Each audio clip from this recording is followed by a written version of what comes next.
Well, how you doing, Adrienne? How's it all going? How's everything going at the moment? Wonderful. Thank you so much. I am writing, I am researching, I am playtesting, and that is always very fun. You're not doing a lot then, is the No, summary. I'm just nothing. Just Yeah, little just things. chilling. Yeah, just chilling. Yeah. So, I mean, let's break all of those down a little bit. So with the writing, that is truth scrapper, I assume. Yes. For the, if you're like, no, Well, just yeah. No, just for funsies, you're like, no. all right, just some extra stuff to do. Yeah. Nice. But yeah, so you're working on truth scrapper at the moment. Obviously, we don't want to spoil anything, but like, how's that process going? Really interesting as always. Writing for Truth Scrapper in a lot of ways has been like pulling teeth for a good chunk of it. And now I feel like now that I'm actually closer to the good stuff, now it's easier and it's like, okay, writing's fun. Those characters are fun. But for like a good year, maybe year and a half, I was like, why am I doing this to myself? I kind of, Really? oh yeah. Like, I don't know how those characters, I think I made a comic about it like a year or so ago where the characters for a really long time did not speak to me in my head where the comic that I made was like where I'm imagining myself showing them a flower and can you tell me anything about this? What do you think about this? And then the three of them is like, it's a flower. That's a flower. Yeah, that's a flower. And I'm like, God. And now I'm finally at the point where if I show them the same flower, they're like, wow, this is making me think of so many things. It reminds me of that time in my childhood. Oh yeah, it's reminding me of this memory that I have. And then like both for Sassad and Bets, and then for Amor is still just like, that's a flower. And because I'm realizing that's just Amor's personality is just going, it's a flower. Yeah, it's a nice flower. But finally they are speaking to me, and it's not that I'm talking to them and I'm like, can you tell me anything? And they're like, yeah, we have some stuff to say. We have a history. We know you, creator. We can talk back to you. And it's like, thank you. What's the process like to get to that? Because like I imagine it's not just you genuinely sit there and you're just like, come on, and then eventually they do. That's like, that's how it feels. Really? But Oh, because yeah, I'd love to know how that works. It's really about doing a lot of kind of, for me, that sort of exercise where I'm like, okay, where I'm talking to them a little bit in my head going, what's your favorite color? And can you tell me why it's your favorite color? And then at the start, it's like, well, I guess my design has red, so I guess it's red. And I'm like, well, yeah, but that's me saying that, and that's not the character saying that to me. So can you give me more? And then now it's like, oh, I think it would be this color because of this thing that happens in the game, and this thing that happens, and this thing, and this thing. And I'm like, okay, thank God. But I think, yeah, it was me doing a lot of those types of writing exercises where I'm like, let's have them talk about something for like a paragraph and just journaling a bit. That's kind of how it feels that they're doing journaling in my head. And as I'm getting also farther and farther into the game, I'm putting them in a bunch of different situations. So that means that I have now a better idea of how they would react to certain things, how they would enjoy or not enjoy certain things. And also, I remember also a moment that I put in my notebook where I was like, I feel like the UI of the game itself, which is Saucet's journal with her scrapbook, I was like, I feel like it's kind of empty and doesn't actually show a lot of her personality. So I wish it would show more. So how would I go about doing that? And how would Saucet actually structure that scrapbook, that journal? And so that meant that I had to do some research about scrapbooking, which I was like, okay, I don't actually know how to do scrapbooking. I just write, and then I don't. Yeah, so I watched a lot of like YouTube videos of like women just going, all right, let's do like some chill journaling, do some journaling with Get the me, washi and tape. like literally so it. much washi tape. They love washi tape. Yeah. Like I've seen so much. Yeah, so much washi tape. I also got this book specifically about how to do junk journaling, and so it was like, so it's very in detail about like, okay, here are some different pages you can do, and I was like getting a lot of like, yes, please. it's a lot of reference from this. A lot of stickers also. So I was like, okay, stickers. Do stickers exist in this world? Yes, but I had to kind of say in my head, would that work with the Yeah. lore? How would she do her stickers? Okay, they need to be colored, so that means that they need to be saturated items within the world. So that means that they have to have some kind of magical power of some Mm. kind. So I made them call it, and then I was like, okay, so that means that she had to saturate it herself, and so that means that she created those stickers. What kind of sticker designs would she do? Okay, that influences how she would think about certain things, that influences what she's interested in, all of that. So yeah, that's how writing works for me, is to really both do a lot of exercises like this, and then also I tend to also like reread the whole story and try to analyze my own story and go, okay, so Sasa reacted this way to this thing, so that Mm. means that she might be interested in this certain thing, she might be less interested in this. Oh, Amor seems to be acting this certain way the whole time, so that means that I need to remember that she this is all of her adjectives. Same with Bets. Okay, Bets is like, so it's it's about writing and then going back and kind of reverse engineer how I thought about certain things. Even with their designs, I was like, okay, so that's their designs. That's how I drew them because that's how I wanted to draw them. Why would they wear those things? Maybe where did they find those clothes? Did they make any of Mm. them? How does that influence how they see themselves and all of that? So yeah, it's been a really interesting process, but I actually don't think it's on a certain level similar to how I did it with In Stars and Time, but also not. Ah, So, okay. but also at the same time, I don't remember.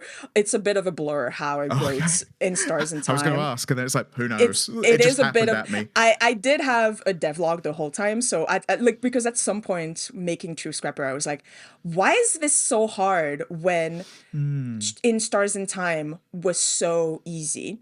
And so I said that to a couple of people that were with me while I was making In Stars in Time, and they were like, In Stars in Time was not easy for you. You remember that, right? Like it was Guess what? not. Guess what? You This had a wasn't bad an. time. You had a bad time. This was Yeah. not an easy process either. And I was like, really? And so I reread through my old devlogs, and it was very Mm. much like, I hate this. Why is this so hard? I don't know how this character should speak. I don't know what they're thinking. It's Mm. I hate this. And I'm like, oh, that's just my process. That's Ah. great.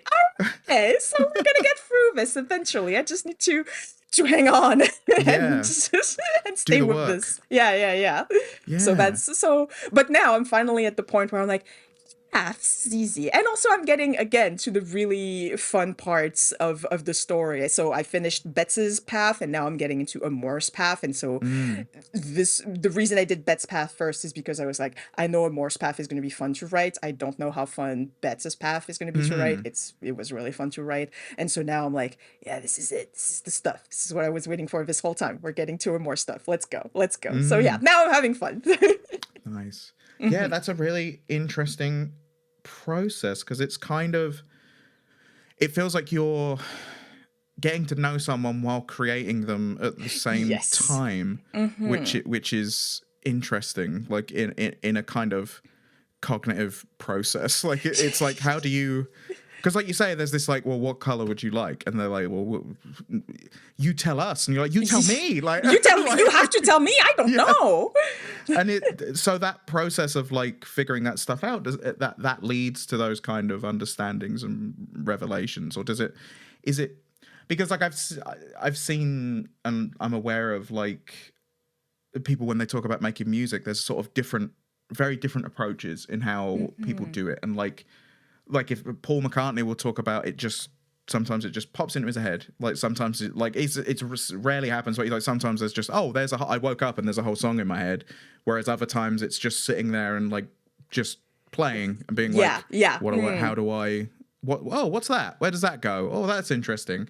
It sounds like that kind of a process in a way, Yeah. like. Because there are some moments where I would be writing and I would write something and I would be like, Yes, actually, never thought about it, but actually, this is kind of a really big theme of the whole story that I just stumbled upon while writing or Yeah. while walking around.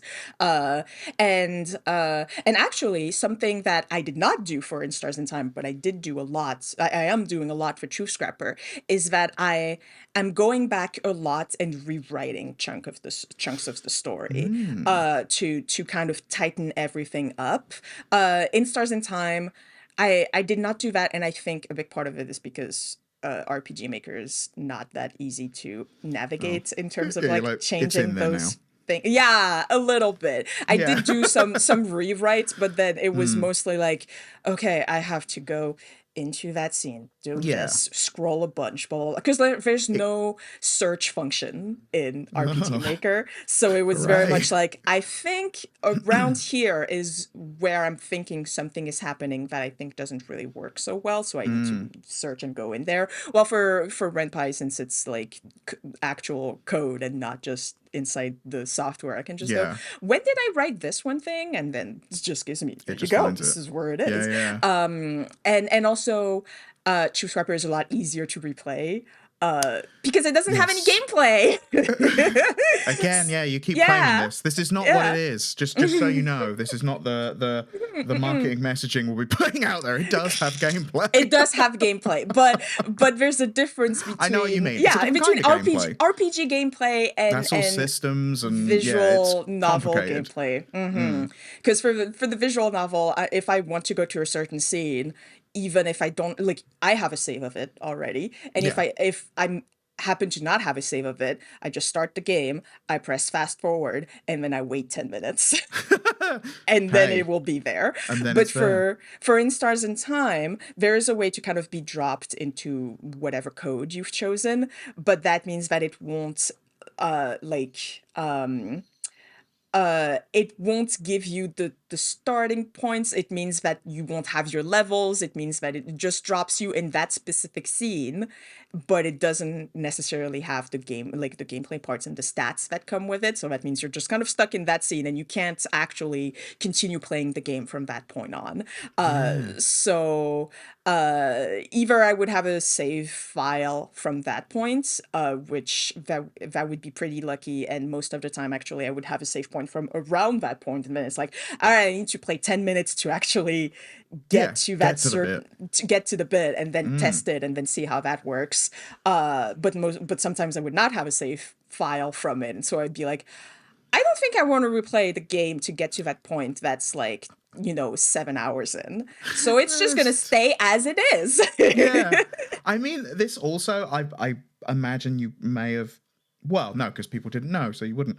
But I have a feeling that that would be a thing because those are, from the way you described it in Stars and Time, those are going to be little things that you're like, oh, I could make that look like that could just be said a little better. Like I could tighten this up a little bit. I can make the wording a little bit better.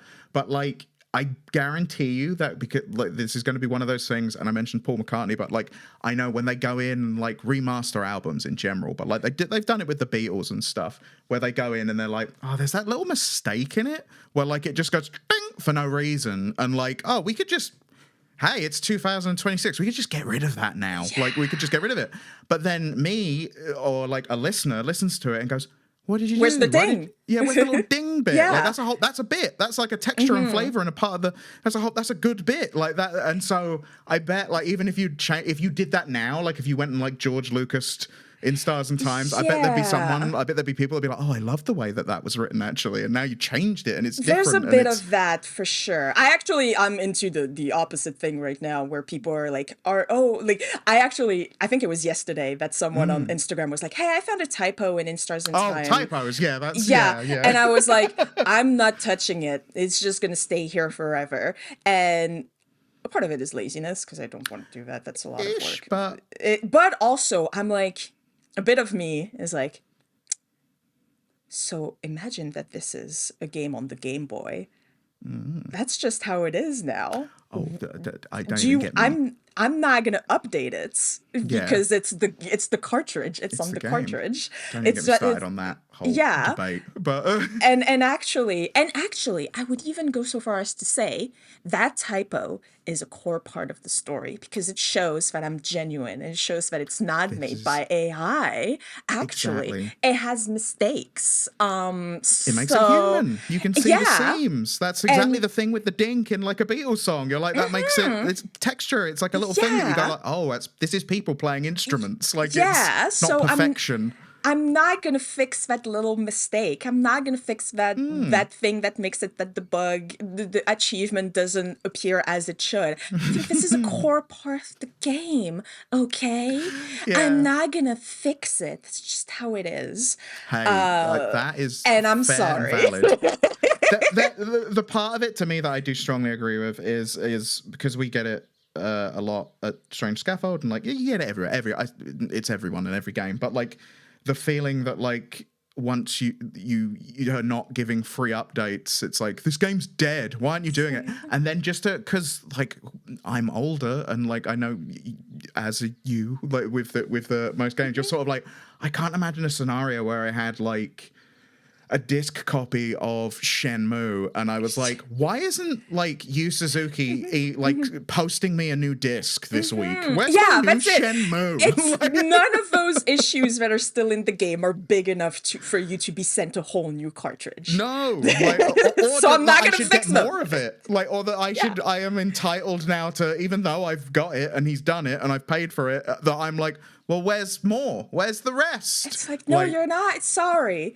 The yeah, game's done. the game's It's done. not perfect. It has mistakes, but I don't wanna. And I that. don't wanna. Yeah, and I know I do agree. That's the reason I brought up those kind of remasters of albums, and the Beatles is a very lofty one to go to immediately, but because I'm like, you're just as important as everything they ever did to music as is in Stars and Time. No, I'm not. Yeah.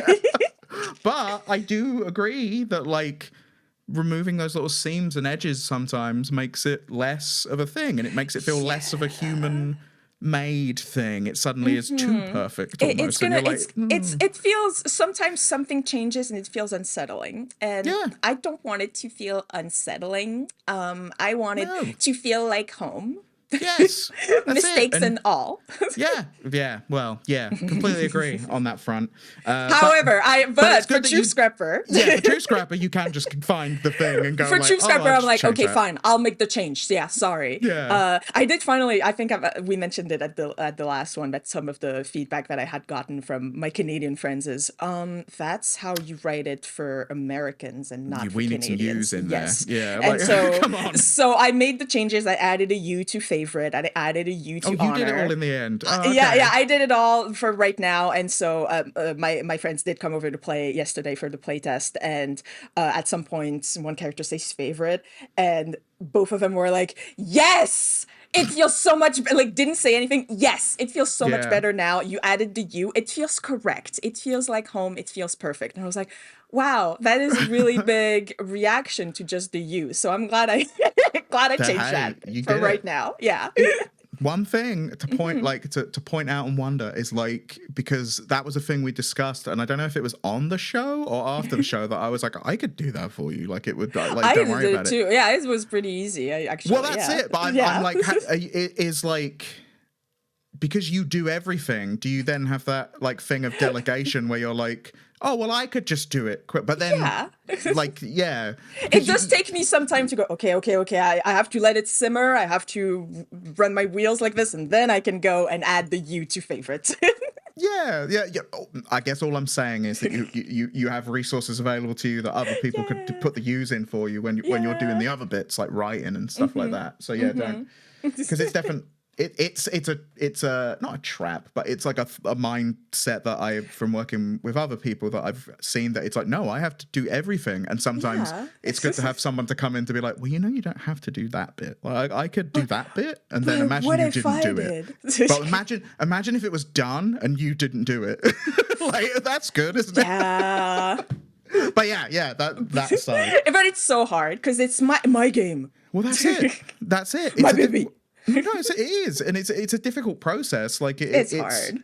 it's like it's something that's very difficult to like because there can be a sense of like, well, if I'm not doing everything, what am I doing? Like kind of a thing almost. Like you know what I mean? Like Yeah, exactly. and it's a very valid And way to think, but like it and I also can feel lead like to like because it's for been this in described. Oh, particular, go ahead. for this thing in particular, it felt like it's not a small task to give someone. It's like this is changing the script.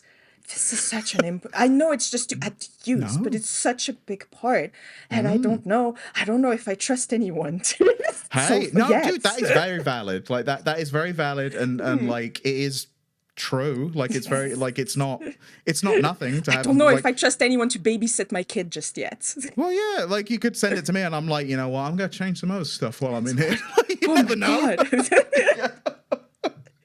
Let's Can't change trust all anyone. the words. Like, why not? But no, I know what you mean. It is a very difficult thing, and it's yeah, we can talk about that another time. But like, it's always a thing I find interesting from being someone that comes in on projects like this, or is like there from the start or whatever, to see.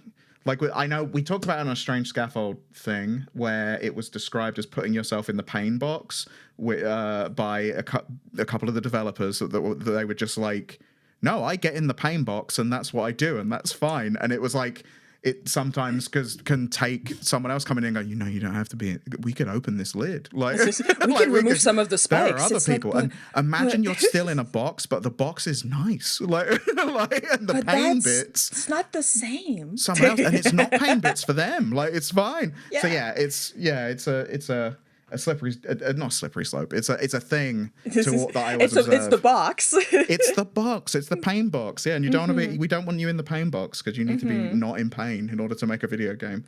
But it sounds like you're not, so that's a plus. No, Like, it's all good. But the pain box is like really mandatory for me making a good job. So this is what this. you can't remove the spikes; they're an integral part of the experience. No, that is genuinely like I hear that like where it's like, no, this is just how I work and this is how I get stuff done. Yeah, maybe it is detrimental to me, but like this is how I've done it, and it's always like, oh, there must be a better way, but like this is for people to figure out themselves. We remove one spike at a time, and we're like, okay, you remove Exactly. one of the 100 spikes, and then I'll see how I feel. Maybe I'll bring it back, but maybe it'll be fine. Yeah, I And maybe guess you can that's remove the second spike in like 2 months. Yeah, exactly. That makes sense. But yeah, no, writing is a fascinating process, and like that's definitely a fascinating. It's because everyone's different. Like everyone seems to be different in how they do it and how they approach it, and so that's definitely an interesting thing. The other stuff you mentioned there, you were saying you've been doing some research and stuff. So is that like playing games or like looking at other stuff or? So I'm gonna have to be careful with my words because I don't want to get into spoiler territory. But right, I was gonna say what are you gonna say? Yeah, I've been researching. So I am doing some research on a specific. Actually, I did mention that a little bit in the devlog, so I can do it. I've been doing some research on gaslighting. Okay, yeah, that is in the devlog. So, like, if you read the devlog, we're also going to talk about the devlog. So, you for anything that may be considered a spoiler, that is always a warning. Exactly. For this as well. So and that was also something when I was writing a devlog. I was like, should I mention this or is that giving the game away too much? And I'm like, I don't think so. I think I've mentioned that it's toxic lesbians, and I'm here to say I'm doing some research on what toxic actually means. I'm not being like, okay, it's gonna be toxic because they're gonna yell at each other once. Yeah, Like, like no. Britney Spears. That's what the toxic is. It's like that It's like song. a cute little toxic. It's fun. And I'm like, no, I do actually want to do some research on like toxic relationships and how that actually works. And so I've been buying and reading a lot of books and watching a lot of shows about abusive relationships. How do people feel on both sides of like this those kinds of abusive relationships? How do they, like one book that I saw mention, because I read a lot of am I the asshole on Reddit. Yeah, it's a classic. Yeah, It's yeah, a yeah. classic. It's Always a classic for a enjoyable. reason. Really Yeah, great. exactly. It's my newspaper for the morning. My morning newspaper. Yeah. And every time you have someone being like, my husband is abusive, but maybe I'm the asshole." Oh. And so every time you will have someone mentioning, "You should read this book called Why Does He Do That?" And I was Mm. like, you know what? I see it mentioned so many times. I should actually read it. A really good book, even for Mm. me who's not at all in that situation. I'm like, this is actually a fascinating look into how people, how abusers act and how abusers make people feel like they have no escape. And Mm. on one hand, I'm like, this is a great resource for people. And as for me, who has had a very blessed life, I'm like, this is fascinating. This is just like, this I is get true you. crime for me. Yeah, yeah, I get you. Yeah, like, It's true crime. yeah. Um, and so why do people react in that way? How do they make people feel like they have no escape? And so I'm Mm. really making my little list of like how do abusers work? Just Mm. research. How do abusers work? Let's make my little list for Yeah. research. Yeah. And so that's a lot of the research that I've been doing. Like how do people gaslight? How do people actually, and how does that actually work? Because like every time I read about gaslighting, I'm like, how do you make someone actually feel crazy about, for people who don't know about what gaslighting is, by the way, the The layman's concept. terms, the concept of gaslighting is when you have two people in a relationship, and one of them makes you feel like you're going crazy because you're noticing something, and they go, no, that's not at all how it is. Like an Mm. example is that you would have the abuser, like you would be like, oh, I really love this book, this book is really great, I'm putting it right here so I can keep reading this book. And then the abuser would, while you're not here, hide it away. And so you would go where you think your book is and go, where did my book go? And they would go, what book? There was no book here, there was never any book, what are you Mm. talking about? I don't think you've ever liked a book in your life, actually. And That's the big they part. Like, yeah, and the yeah. yeah. And so it makes the other person go crazy because it's like, but I'm sure I put that book there, but it's not here anymore. Mm. And the only person who's also living with me is saying that there was never actually any book. So I guess I must be wrong. Mm. And so I guess I must be going crazy. And so the concept, the word for the concept is taken from the movie Gaslight from 1944, which I mentioned in the devlog because I finally Mm. watched it after all this Oh, time. you actually watched it? I've never watched Oh it. yeah, I'm just aware of it. Like, it's yeah. really good. And I'm saying that as someone who does not have the greatest attention span and so gets really bored during black and white movies. Mm. Good the whole way through. I was just stuck there, focused and everything. Mm. And so very much about this man who marries this woman and convinces her that she's going crazy. Mm. And I always heard about this book, this movie, and to me that was like, okay, but she must feel like she must be a little confused, Mm. and that's pretty much how it ends. No, she actually goes crazy, where it's just she's like, I feel like this thing was here and now it's not here. And then he's Yeah. saying that I stole something, but I didn't steal something, but then I found it. And so he looked at me finding the thing and went, see, you obviously You did stole it. it because Yeah. you knew where it was. And it's like, no, it's just I figured it was the place where it would have been. It's like, but you Mm. knew, so you must have stolen. She's like, I guess I must have. And I guess I'm Yeah. going crazy. And one big part of the movie also is that it's during those olden times where they use gas to light all the rooms Yeah. in the Yeah. home, and if you use gas in another room, the lights in another room would kind of dim down because the gas is being used Mm. elsewhere. And so Mm. she would be she would think she was alone in her home, but the lights would dim a little bit, so she's like, Mm. the lights have dimmed, Someone's here. so someone's here. And then all of the servants are like, no, no one's here, what are you talking about? Mm. And that's part of the reason that she's also going crazy. It's because she's like, but I have proof, and you guys are Yeah, this saying happens it's for that not. reason. And so that's where gaslighting comes from. So yeah, doing a lot of research about what makes people do that, and so so all of those mostly are self-help books on how to like escape from someone who's an abuser. But what I found fascinating with one of the books I read about gaslighting in particular is that it did have a chapter on like what to do if you're the gaslighter. I if mean, you shit. Yeah, if you feel like you have been doing this to other people, here's how to realize if that's actually happening, how to stop yourself from doing it, please go to therapy, blah blah blah blah blah.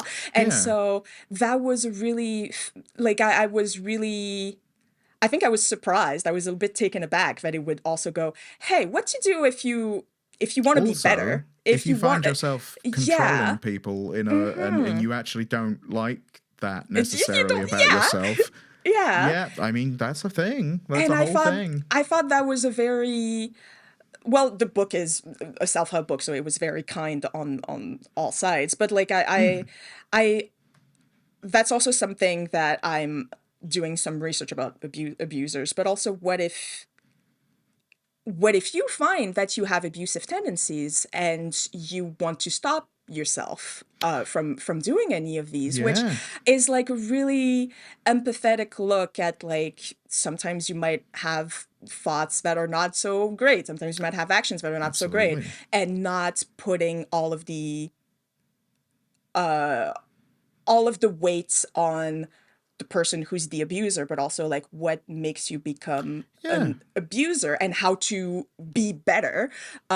So yeah, I've just been doing a lot of research. And I also do want to be clear, when I say all of that and I'm trying to put myself on like, oh, what why would make someone become an abuser? That doesn't mean that I'm like, some characters will be abusive, some characters will be toxic. I do not want this story to become, oh, they were terrible, but they feel bad about it and they were misunderstood, so that's Yes. okay. That is Yeah, not at no. all what I'm trying to do here. There's one, like, so what I'm trying to do by kind of researching this and writing about this is one half, let's try, like, I'm trying to find out what would make someone act that way, not to excuse it but to explain it, because I find that interesting. And the other half is because I do love when stories have toxic people and that are just irredeemable, and I feel like that's a good story. That's just It for is. funsies. Well, yeah, like, but no, that is It's important though. the If you're, Hannibal part. well, yeah, but if you're going to understand, if you're going to write a character and understand them, like it is important that you can go, I see where, like, I because get it. yeah, stuff can be learned behavior Can't from be their excused. past or like defense mechanisms or whatever. Like it, and none of that excuses anything that people do. But it's like it is important as a like writing characters and a storyteller by the sounds of it to Yeah. like understand what that is, whilst also not, like you say, excusing it. Yeah, and especially with the world that we're in right now. We are in a time Yeah. where there are a lot of people in power that are just irredeemable. I do find it interesting to try and figure out how they got there. And like I've Same. been reading the book on Empire of AI that I finally read, that is talking about Ah, how we got to AI and yeah. how Sam Altman, among a lot of other people, how they got their success in artificial intelligence. And so that goes a lot into his state of mind. And it's Yeah. like, That's a fun one. and reading it, I'm like, oh yeah, I see the through line. That's still a motherfucker. Oh Oh my yeah, God. that you read some of this shit and you're like, you can't be real. Like it's Yeah, like you. it's, How did you? Like I see how you got here, but I I would don't never. see. No, I don't see how you think the things that you think are okay based on everything around you that should have at some point gone. come on, mate, humans aren't Let's beneath you. Like, Yeah, like let's don't just stop like here. you're not And better say, than other people. yeah, and same thing. I read the book on like how Elon Musk got Twitter, and I'm like, I see how we got there, but my God, someone should have, Yeah, bro, ideally. bro, bro. Yeah. But yeah, like, and I think on a certain level, like making that story and trying to understand how people become terrible people is, I guess, my way of processing what the fuck is happening right now and be like, okay, I think I have to understand how we got there or I'm gonna go crazy. Yeah, like why are entire nations trying to constantly gaslight us? Like what is this? Like Yeah, why what's like how did we get here? yeah, shit. As a politics and history nerd, like all that stuff, and a tech nerd, like all Yeah, that stuff oh that yeah, I'm.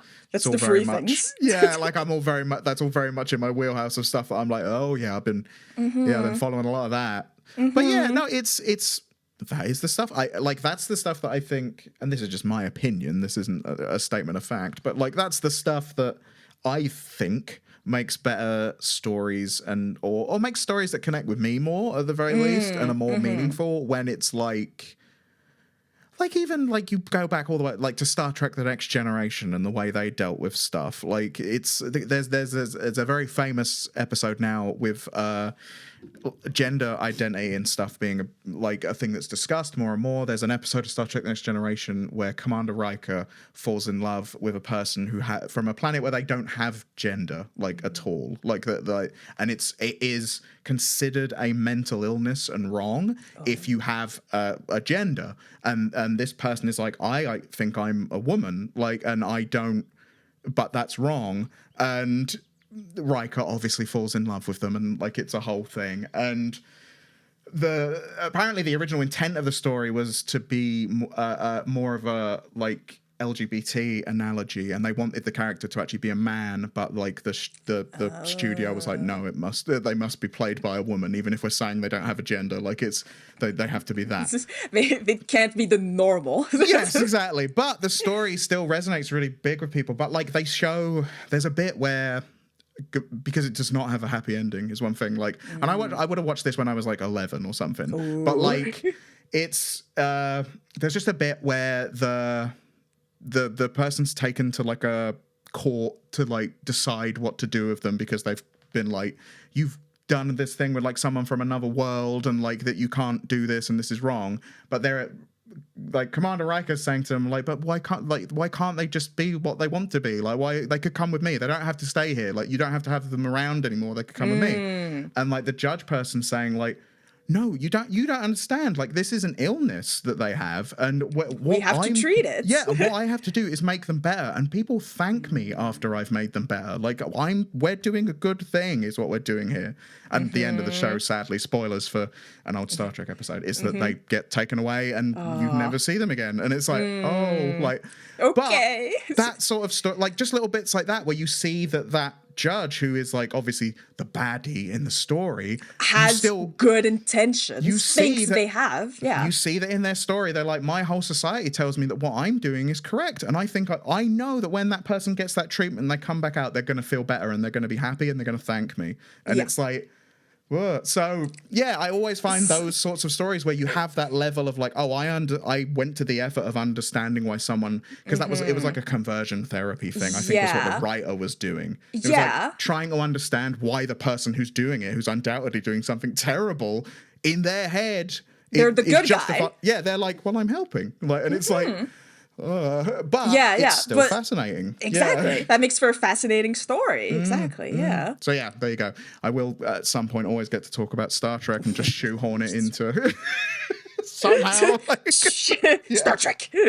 Yeah, but so yeah, all that stuff super important. Like particularly like you say for the kind of story you're looking to tell. Like it's. I think it would be a disservice to the story if you didn't do all those kind of things. So like, and again, these are my opinions. These are not definitive truths for anyone who writes or creates anything. But like, because that was the thing too, is that right now I'm doing a lot of research for Truth Scrapper on like a bunch of different things. I didn't do a lot of research for Instars in Time at all. Yeah. So it really depends on the story. I think, on a certain level for True Scrapper, I wanted to tell the story that it's like stories that I didn't necessarily try telling before. And so there's a bit of like, I really like those types of stories. I don't really have a lot of practical knowledge or knowledge at all on certain It's not your lived certain experience. Yeah. yeah, on those themes. So let's buy this many books.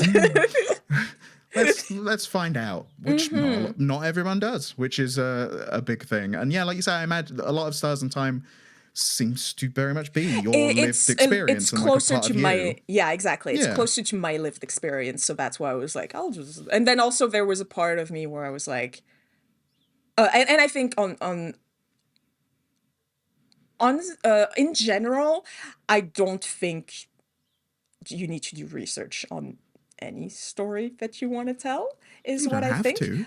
But Yeah. you do have to have empathy for stories that are Yes. not your lived experience. And so and you have to, on a certain level, put yourself in a character who does not have your lived experience and kind of really try to imagine yourself in that situation so that you don't just go with, well, that's what I think it's like. And Yeah. That's what that's I'd it. do. That's what I do. Well, I'd no, just say, you're gaslighting me and leave. Like, yeah. it's like, you're like, well, no, I don't think that's how it works. Like, Yeah, yeah. but like that's literally it, what I'm trying to say. It's not about Yeah. like, well, if I was in that situation, if I Yeah. was in an abusive situation, I would just leave. And Yeah. also, my parents love each other and Yeah. no one has ever hit me in my life. Yeah. So So it's that fine. so Like, it's fine. why would you be Everyone's like scared? me. But yeah, why would you be scared Yeah. that everyone's I'm like me? not. Yeah. Because I've never been through it. So that's really about Yeah. trying to go, hey, can you try and think for a second why someone would not want Yeah. be able to Yeah. and first would getting to that realization to like, it's not that they don't want to leave, is that No. it's that they can't No. for Yeah. Yeah. lots of reasons. So yeah, but here for this for True Scrapper in particular, is that I really wanted to do the research, is that I was like, I'm actually fascinated by all this stuff, so I really have to do some research because I actually want to know. Yeah. Well, yeah, like, and that makes for better stories, like, Yeah, in my it opinion. does. Like, it's, yeah, it's, empathy is a thing that we were talking about the state of the world at the moment. It can feel a lot like just not even a deliberate lack of empathy, just a lack of empathy or desire, like, because that feels like a base level emotion that like I don't actively always have to go, no, be empathetic. I must, like, Yeah. most of the time you see people suffering or hurt or something and you go like, oh no, like you feel some sort of like it hurts me, like that I see this. But yeah, the next level of that is, particularly as a writer, like you say, is like to try and go, okay, what is this? Because yeah, it isn't me, but like, how is this? So yeah, that's Yeah. really good stuff. Yeah. Yeah, and so we probably, because I realize we've been talking about this, because there are Yeah, other things you mentioned. I was also looking at the I time just stuff. looked up I'm like, and I was like, huh, yeah, 40 in my head, minutes, I'm like, eh? well, you know what? The second episode is going to be so much shorter than the first one this because is- the first one is about the intro, right? Yeah, Here's the yeah, yeah. secret of it, like the podcasts I've done before. They start off with the intention of, we're going to keep it like 40 minutes, an hour, and then like you're at episode 10. It's about 2 hours. Like, Yeah, it's like this is a fine. nice and short 4-hour episode. Yeah, it's like, I mean, if the conversation's interesting, keep it going. Is always my Exactly. thing. Yeah. But yeah, we should have a quick look into the latest devlog, which is devlog. Quick look at the devlog. Yeah, we'll be really fast. We're going to just blaze through it. No, we're Yeah, not. exactly. This is devlog 11, which only came out at the time of recording this yesterday. But yeah, talk us through it. What sort of stuff have we been up to? Like, because you were talking about visual novels and like. Yeah, so things I've been up to, I've been writing. This one was not about the things that I've been up to. It's just about a lot of conversations that I've had with playtesters and with also people that have been working on the game. Like something that we talked about with Jas, the social media manager, Yes. is I mentioned to them that that the Bet's Path is ready to play for them whenever they want, and that I've also added a timeline menu for the game, and because that was something that I've been wanting to add for a while, just because I personally have trouble with games that have too many options. And so at a certain point, I'm like, I don't really want to start the game because I know that there are so many ways this could go that I'm Oh, getting, okay, like branching paths, like and stuff yeah, like that. Yeah, that okay. I'm getting decision fatigue because I'm like, Ah, and also because on a certain level, there's a lot of games that have a lot of decisions, but only one good ending. yeah. Uh, I'm always like, and oh, like, it's like, oh, you pride yourself on having so many paths possible, but but in the really, end, you really want me to go there. yeah. Uh, There's a so cutscene that's a lot longer and in more detail than the ones I might mm, end up with otherwise. Yeah. yeah, and so I I was gonna say it's not that I don't mind. I do mind, but Hmm. when those games are like this. Yeah, you're But making this. Like, and also I wanted to give the option for the decision fatigue girlies like me, where okay, you got one ending, so by this point you've already seen a good chunk of the game. You can keep exploring, trying to find all of the endings if you want on your own. However, here's a nice screen to tell you here are the endings, here's when they're gonna happen, mm, and if you want, here's how to actually get them. And mm, so uh, I I truly believe, I'm trying to always, instead of going, I hope that, no, I truly believe that every yeah. single ending Tell in the them. game will be good and will make you feel something Mm, primal and intense, whatever whoa. that is. Mm, Uh, but if you don't want to have to figure all of that out anyway, you can still have the timeline and all of that. yeah. And so that was something that I talked to with Jess, and Jess was like, "Oh, thank God," because I have trouble starting games that have too many options. Mm, And that was a really interesting piece of feedback, especially since I had some friends playtest the demo, two friends that have differing opinions, so that was really interesting. And one of them at the end was like, okay, but I feel like there weren't a lot of choices and that bothers me. And so I was like, just mm, tell me more, tell me more, tell me more. And their reasoning was that they thought the game would have more options than what I presented in the demo. Like mm. would have more paths than what I presented. And they're like, that's not, I don't know if that's representative of the full game. And I was like, it is representative of the full game. There are not that many Yeah. choices. You're good. And they were like, okay, but in a kind of disappointed voice, Yeah, like, like, oh, oh. that's not an open world visual novel.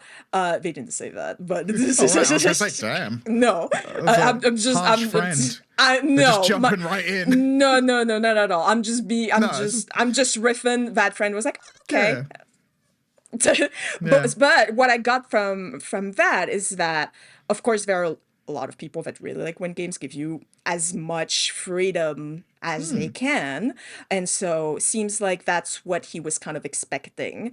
And I was like, okay, but that's not that type of game. I really want to make a game that doesn't have that many options. yes. And my other friend was like, that's exactly what I want. Thank you for actually making sure to show us at some point how many endings there will be, so I don't spend my whole life trying to figure out where to go.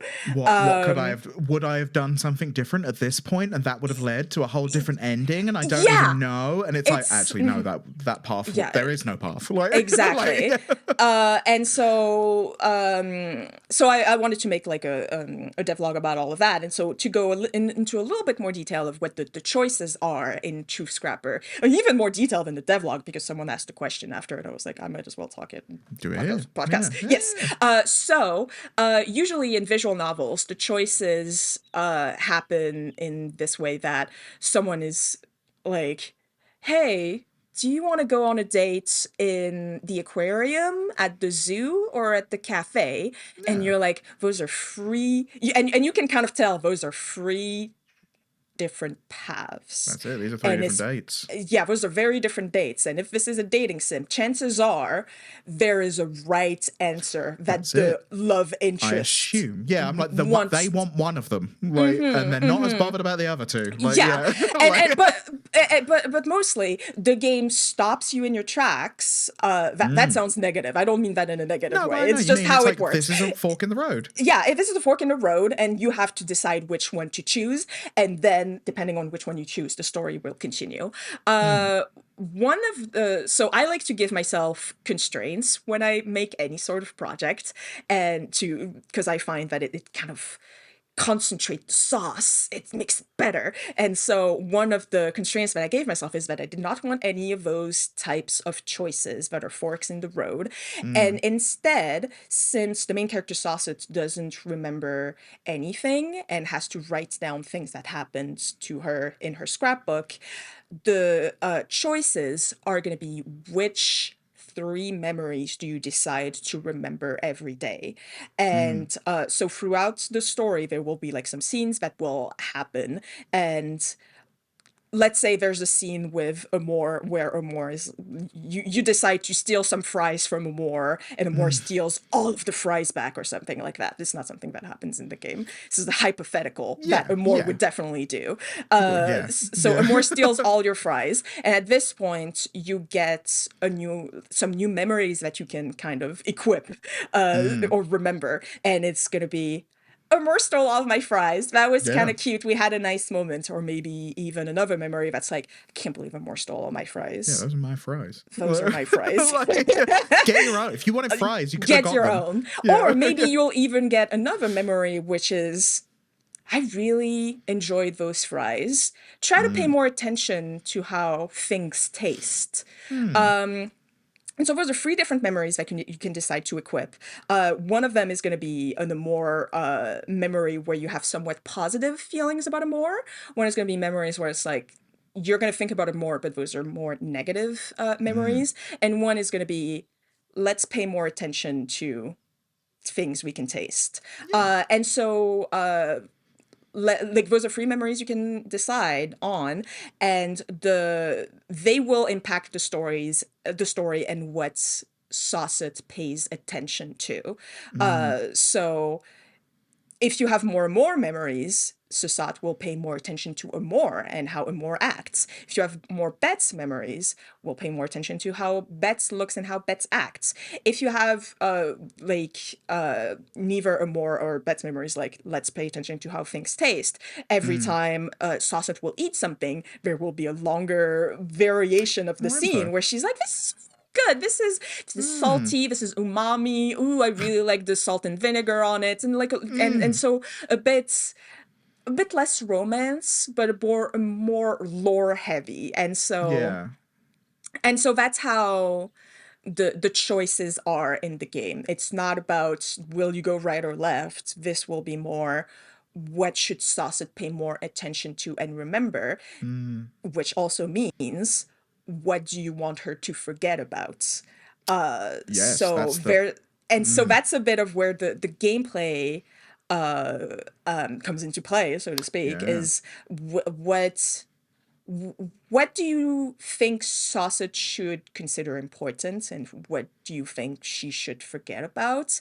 And since that's only three memories per day, and you can unlock, I think it's like seven per day, you have to choose between the seven memories, the three that you think are important and the four that you think are not important. And so that's where the paths will happen. If obviously, like, it's not spoiling anything, I feel like that's par for the course, that if you have more and more memories, you will go on the Amor Yeah. path, and if you have more Bets memory, you will go on the Bets path. So yeah, those are the how the choices will work in True Scrapper. It will be what memories do you decide to remember. So that's fairly I think the gameplay part is fairly simple because that's the only thing you kind of have to you can impact, and I will give you like a path on how to get it. But just because the endings are closely related to do you remember more about Amor or more about Bets, Yes. that doesn't mean that the memories that are not related to either of them are not important, because stuff like, well, it's at the beginning of the game you will get to kind of pick your character class, so to speak. So Yeah. you Say that's right. and so Yeah. one of the choices that you make at the beginning is, do you want Sasa to pay more attention to things she can hear, things she can see, or things she can smell? And so you have to pick one of these. And so throughout the whole game, after that choice, if you pick, for example, things she can see, she will you will get a bit more lore or a bit more attention put on things she can see. And so sometimes it's just like, oh, there are birds flying around, that's nice. And sometimes it's like you're looking at an object and she will notice a very specific part of the object that she will not notice otherwise. For the sounds, it's like, oh, the birds are singing, that's nice. Or it can be someone is talking to me, but on saying this line, their voice cracked a bit, and just a little bit of more detail that I I truly believe will give you more replayability, a different experience for each and every playthrough, free playthroughs, Yeah, hopefully. and not really more. But it will give you a different experience. It will give you a different way of thinking. It will give you a different way for Sasa to interact with the world around her, which I truly believe will make this game replayable for years to come. Years to come, people. You're Years gonna be to playing this come. for You years. heard it here. It's true. And like, that's if you play one playthrough a year. one a year. Yeah. One a and year? then 3 years. Like, no, 3 years. no, I also think, because I obviously have played You played like the demo, stuff, yeah. but like that stuff also is, while it leads you down a path, it also, I think, like makes it feel more, for my playthrough at the very least, it made it feel more like things were reacting.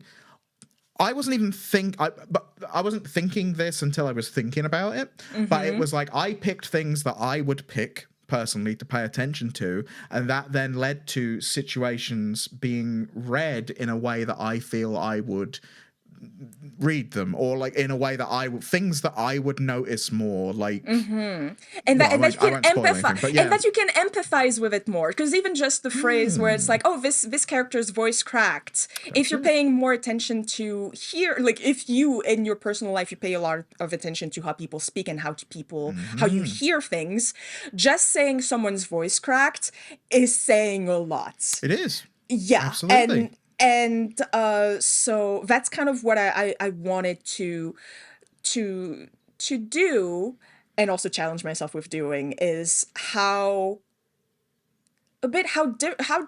different is the story and how different you see the world if you focus on different things. And that was especially a challenge with the stat that makes Sasset focus on what she can smell, because I have a terrible sense of smell. And so that is a thing where I'm like, mine's like hyper, like, so yeah. Mine is really bad. I have had multiple moments in my life where I'm just walking around and then a friend is like, this place smells weird where we're in right now. And I'm like, what? Oh, dude, You're right. Yeah. We've got reverse noses. I am really the person bad. that's always like, oh, what is this? What is this? What is this? And everyone around me is like, nothing. And I'm like, it's a small bugbear, but people will tell me, they'll go, you've just got a really sensitive nose. And I'm like, no, my nose works. Yours doesn't. I'm not accepting that I have a sensitive nose. I have that with hearing, where I'm like, this noise is really annoying, and everyone's like, what noise? I'm like, you can't hear that? Yeah. So that's exactly it. It's a very like, being sensitive to certain things and not to other just gives you a very different way of looking at the world. Yeah. And it grounds you more, or it did for me. It grounded me more in the world and in the game and stuff. So yeah, it's very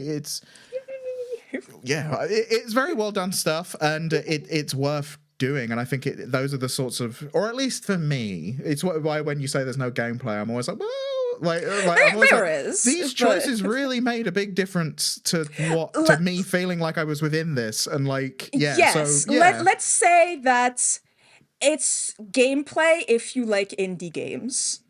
It's gameplay. If you have never played an indie game before, you'll be like, this is just a book, and you won't understand the intricacies of if the you came to this writing. game expecting like Elden Ring, then Huh? you would be disappointed. But like, Mm-hmm. hopefully, we can Or communicate this in a your way. heart will be more open. I don't Well, know. Yeah. if you turn it on, you're like, I can't even move this character. When are they Mm-hmm. going to turn up? Yeah. I think my way of saying it has no I'm gameplay with is you. because people within Stars, some people within Stars in Time were saying in Stars in Time doesn't have a lot of gameplay, and Yeah, so this they one wanted has even more detailed less. systems. Yeah, Yeah, this one it's has even less. So I'm like, sorry, compared to in Stars in Time, this has no gameplay, yeah. but it does have There's some. it does. It's the level. It's the difference of setting expectations versus. You don't want to set expectations too low, but also you don't want to set them too high. Like, Yeah, so it's a so difficult hard. balance. Yeah, Yeah, it is. that's what marketing is all about. That's the same thing with It's a like part being of it. like Yeah. the toxic. Where I say this is toxic lesbians. However, when I say toxic, I don't mean toxic in the way that you're thinking about a romance novel saying it has Yes. Yeah. toxic relationships, Bad because toxic. yeah. Yeah. And Not fun. when I say lesbians, I don't mean to imply that they are cis women lesbians. I just mean that this is the fastest shortcut to me saying they are gender fluid and they would kind of probably identify as girls, but at the same time, only two of them actually use she pronouns, and that's not even all the time. But like, it's like Yeah. versus toxic. Like, this is a game with no gameplay asterisk.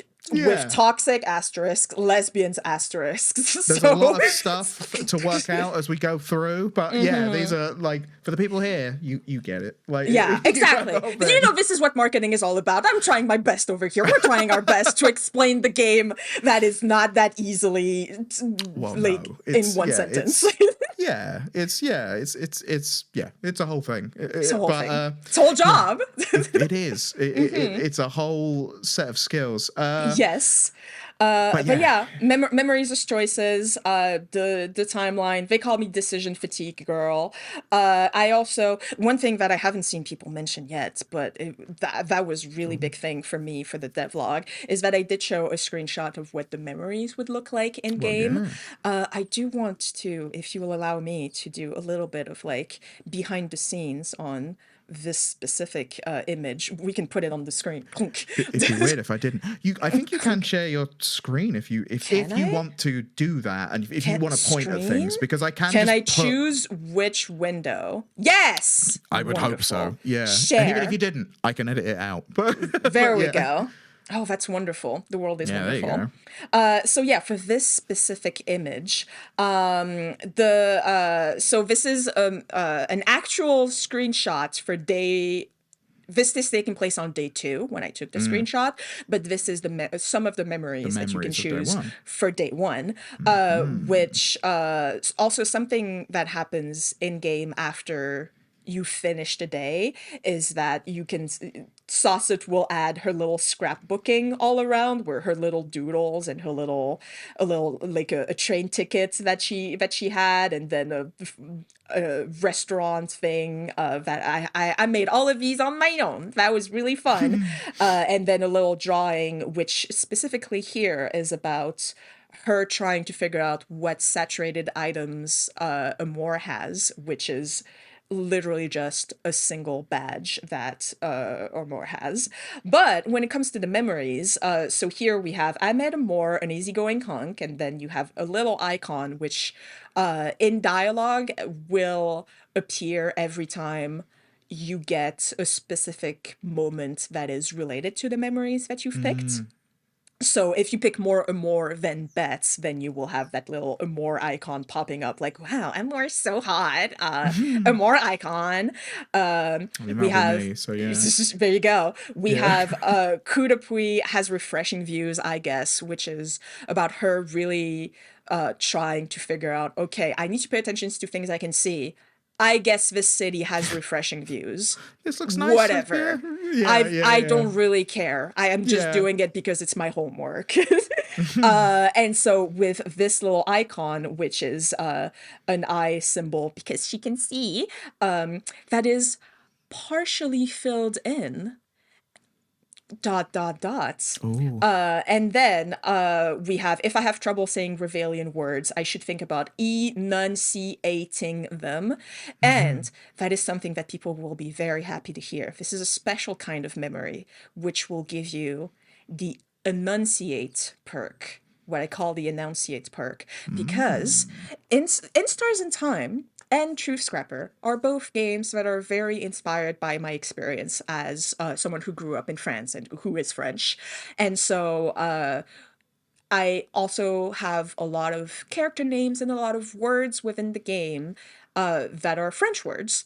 And something that happened when In Stars in Time was released is that people would often come to me asking how the names were supposed to be pronounced. For Odile, for example, people would go, is that Odile? Is that Odile? For Isabeau, is that Isabeau? Is that Isabeau? Is that Isabeau? Yeah. How, like a bunch of those. And so in a way to kind of help with all of that, because you have pathetic non-French speaking tongues. So No, I do. Yeah. I'm going to say that in a French accent now. In a way to help you all out with figuring out how to say those wonderful French names, I have added a memory which, when it is equipped, you will be able, like Saucet, every time she sees a word that she knows it, but a word that perhaps your tongues does not know how to say, she will chime in her own head going, oh, bats, so that's how it would be pronounced. Oh, coup de puits, this is how it's written, but this is how it would be written phonetically for you to be able to actually say it. So this is what I would, when the full game comes out, I'll probably make a post at some point saying, hey, if this is your first time playing and you don't speak French, I would recommend picking this. Yeah. This is what we call the starter memory. Yeah, yeah. For you to figure out how to say certain words. Yeah, if you want to, like, that's there. Yeah, us like Angleterres are probably gonna exactly. find it useful. A Like, way for you to know how to say certain words and hopefully be saved.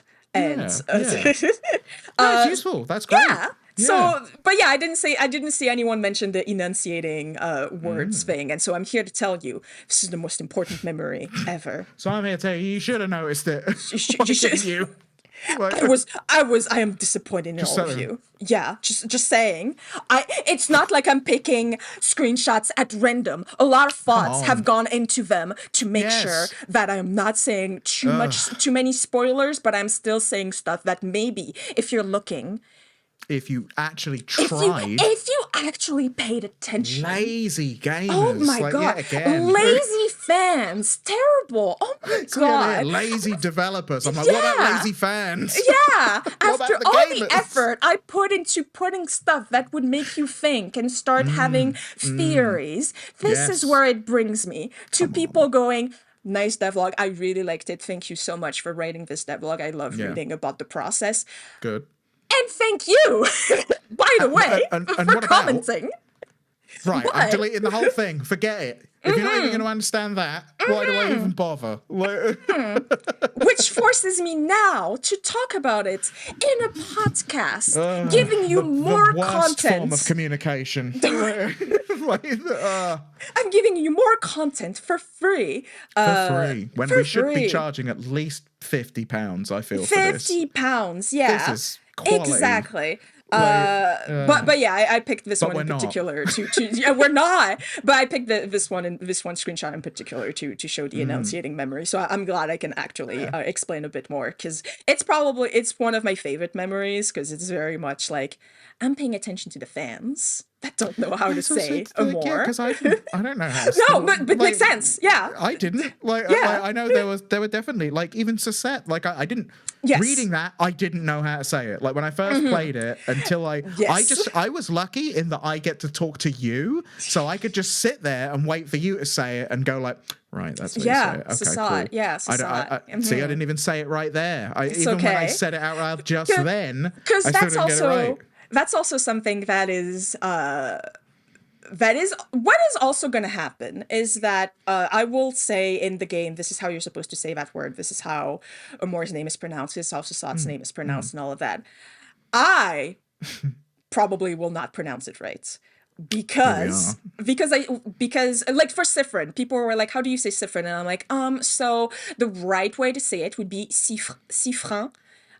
So just so you know, this is how you say their name. This is how you say their name, Sifrin. There are Okay, people in France that are please, disgusted by your yeah, pronunciation of these. They sound like please get it right. yeah. But it's Sifrin.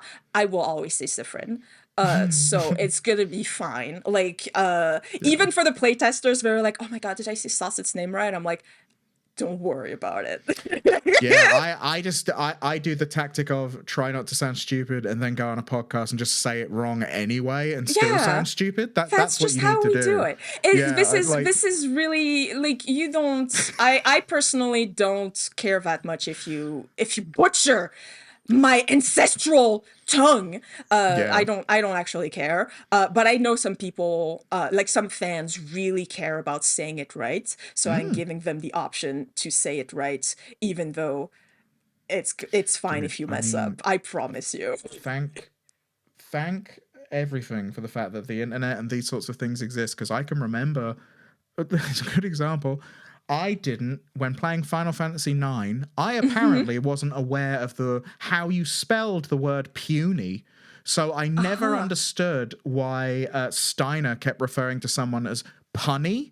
And I was like, why does he Yeah. keep saying he's punny? But like, I was Yeah. like 12 or 13 or something. I don't know how old I was, but like, I was just like, what? And then I remember being at a friend's house and they were playing Final Fantasy IX. I was like, why does he keep calling him punny? He doesn't say puns. And they're like, it's puny. It's puny. What are you doing? And I was like, oh. And yet, like the way you pronounced Final Fantasy names and everything, it was like there was no voice, there was no text, so you just said it how you said it. Now, though, we can find out. We can learn and know. I'm here to tell you how to say more.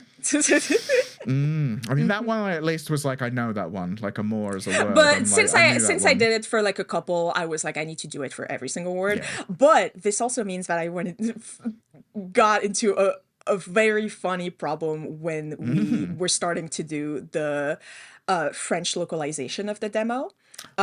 Because I didn't add that memory in the demo, it just happens automatically in the game, just because it's like, okay, I know you guys really need to figure it out, and I'm not going to do the memory thing. But for French, at some point, the French localizer sent me a message saying, so here you pronounce it, like you pronounce this basic French word phonetically. What should I put there? Yeah, good point. It's like, well, you're already saying it in French.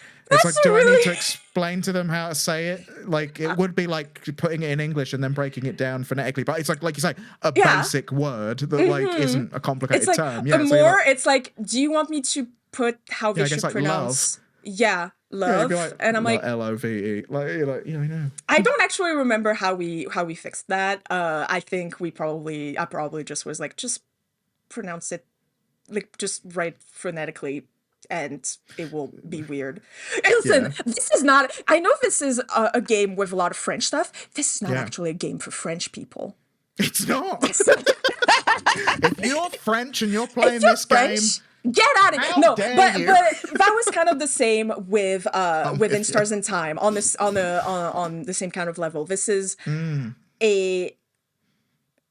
it's going to be hard to explain, but this is a game that on a certain level, I am making fun of how people see France, because that was one thing within Stars in Time where with the prologue for In Stars in Time was also taking place in fantasy France, and I was like, seems obvious to me. The characters have French names.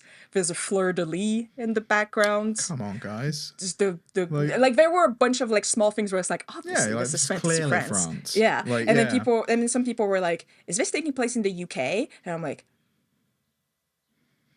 no. what did I I wonder what made them think that.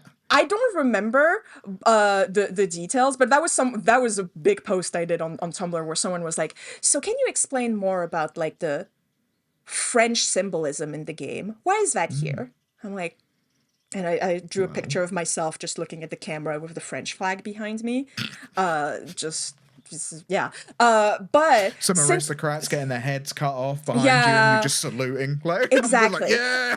But that also did, for the prologue, that also did make me realize, oh, okay, like just adding French references isn't enough for people that are not French. And so, since clearly the only thing you disgusting non-French people can understand is stereotypes.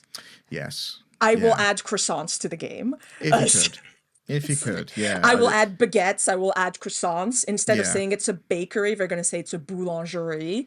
Yeah. And now you will People get will it. that. Yeah. I have to add tea and bad teeth. Then that weird stabbings accent that Americans do that like isn't like, hello, I'm from England. You know, I don't know what accent that is. Yeah. I mean, I do say that. That's I'm the correct one. I type it a lot as well. Like I'll put that. But yeah, no, it's all correct, but these are the things to add. Yeah, and then this is the thing. Like for better or worse, those are the references that people understand.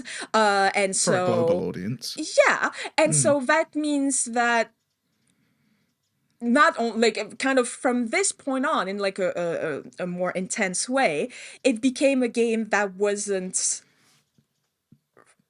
French for everyone, but that became French for people that are not French, because I have to add the annoying references. And on a you see that on a certain, someone holding a croissant in the background going, and you see that on a certain level with Expedition 33 too. They had to, for people to know it was French, because like there was already the warped Eiffel Tower. Yeah, that was a big one. Yeah, there were a bunch of things, but the warped Eiffel Tower, I can tell you for sure, would not have been enough, because some people would have been like, "There's one similar in Japan." True. But are we in Vegas? Yeah, it's just a Tokyo Tower, but it's black instead of red. Yeah, so why do that? to make sure that people knew this was a French game with French characters, they had to add the costume that was with berets, with super French costume, with the baguette, with the striped shirts. They had to add the mimes. They had to add the stereotypes that show that this is French. And so that's kind of the same here with Truth Scrapper, is that I'm like, okay, I had to add those things to say this is French, you see, because you guys don't understand that this is French, so I'm putting it on a lot to show you that this is fantasy France. And so now I get into the situation where it's like, oh yeah, I made it so explicit that now French people are going to be like, what were you trying to say here?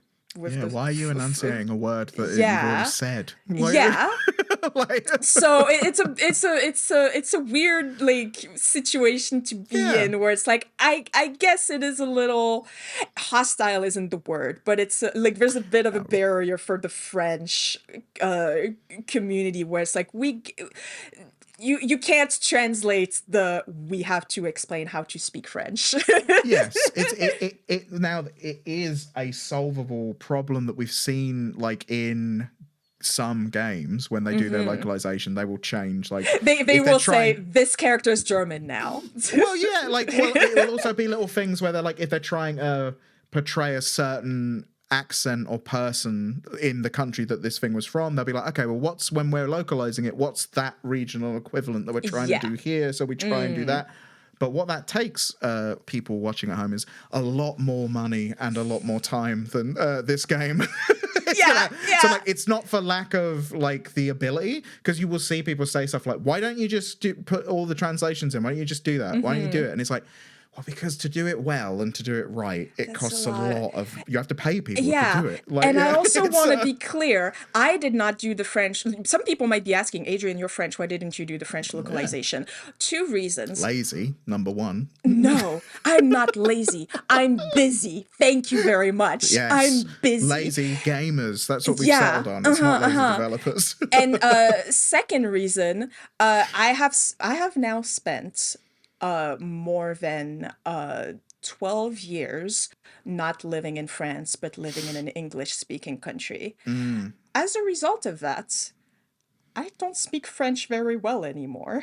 I bet if you're not using it, like, yeah, like if you're... So I didn't trust myself to actually write in French because I knew 100% there would be a moment where I'm like, that seems like a good little French sentence that I've written.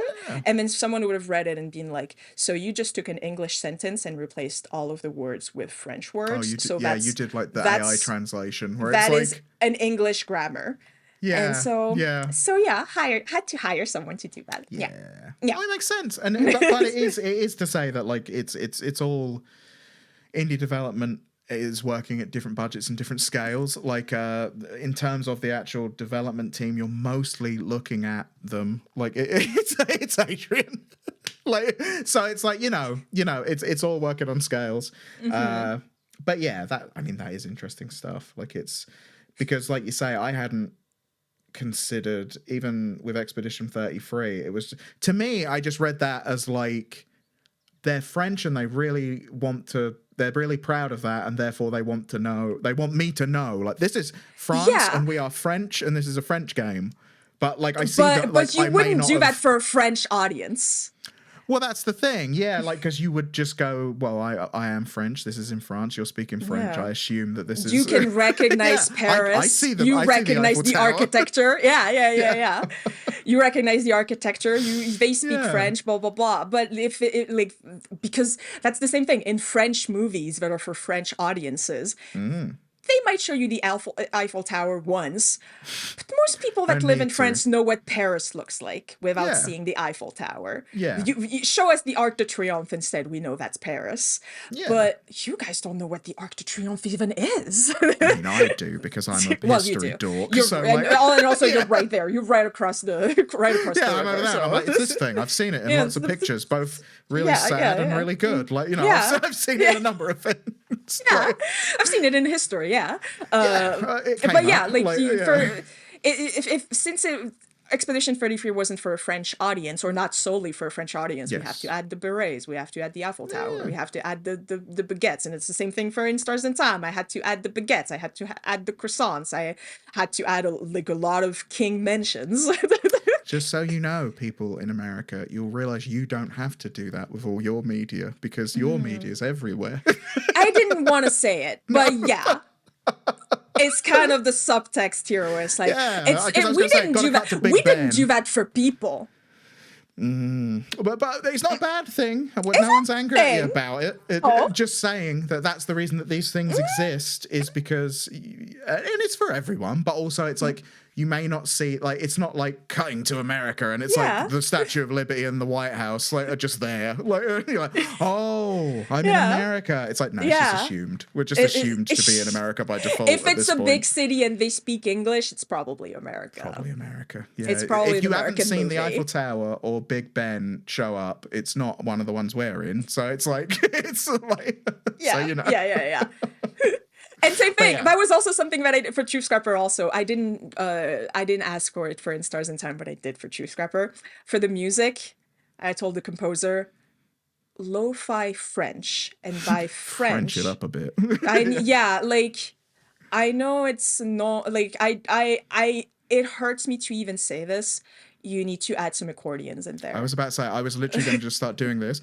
Yeah. I was like, because I know what instrument we're picking. If I didn't think for more than 5 seconds and went, make it sound French, I go like, well, I mean, if I think more, there's like horns and stuff like that. But I'm like, no, we're going accordion. Everyone's going to get it straight away. Yeah, literally. I was like, you know what? Why did I put so much time? What country is this instrument? Yeah, it's accordion. Don't even need baguettes. Don't even need baguettes. Don't even need croissants. Accordion. Yeah. You know where we are. We know, yeah, exactly. Like either Weird Al's doing a concert or we're in France. Like it's we're one in or France. the other. Like, Exactly. It's those small things that you might not pick up on, but that gives you the idea that maybe something's a little French in there. I like the idea of someone just playing the game and being like, something's a little French here. What is this? Yeah. Suddenly I kind of want to eat a baguette. Yeah, but I really don't know would like why. nice food. That's my cultural. That's another great thing that Britain has is like the food's terrible.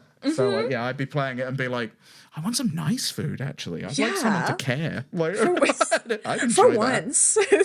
You know what? I'd like it if any governments tried to do anything bad to any unions or pensions or anything. It'd be good if everyone just went out and just set fire to like everything to say no, we don't accept it, rather than just in England where we just sit here and go, yeah, that sounds about right. Obviously, everything's worse. I love that about France. Just as a side note, it's got nothing to do with the podcast or anything anyone cares about. But I'm always just like, you cannot fuck around with people in France because Paris will be on fire in 5 minutes. Yeah.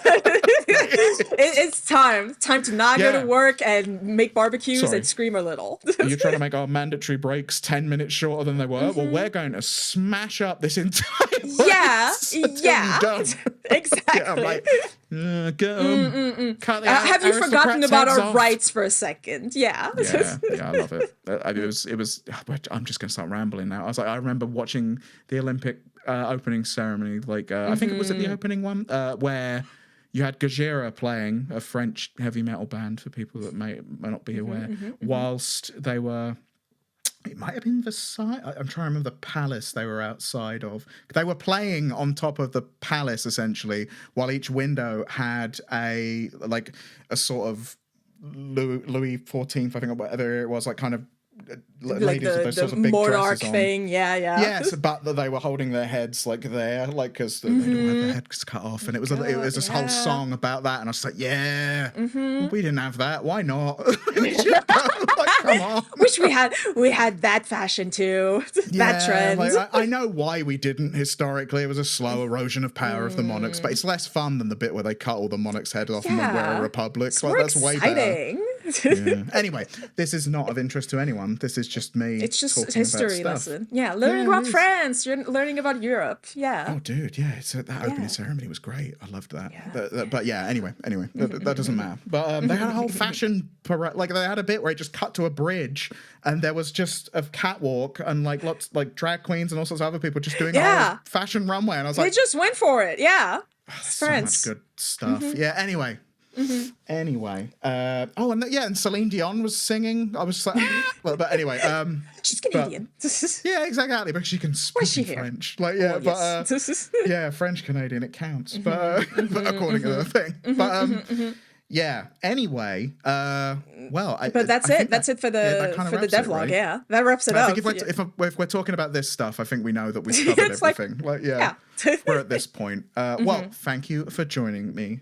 Adrienne, and thank you everyone for listening and watching. Yeah, thank you for listening and for watching. And we got a lot of really positive feedback, like on the first episode. That was like, I don't know what I expected, but I was just like, oh, look at that. Liked it. Hey, people like podcasts. That's crazy. Yeah, we should. Oh, a thing we should do in the future. Maybe we should ask people to ask us questions and we can answer them. I was thinking about that. Yeah, absolutely. There we go. If you're watching this, you can pop a question in the comments if you have one, and then when we do the next one, we can answer those questions. Yeah. So that's a thing. But yeah, we'll figure out another way of doing that. But that seems to be logical as I've just thought of it. Yeah.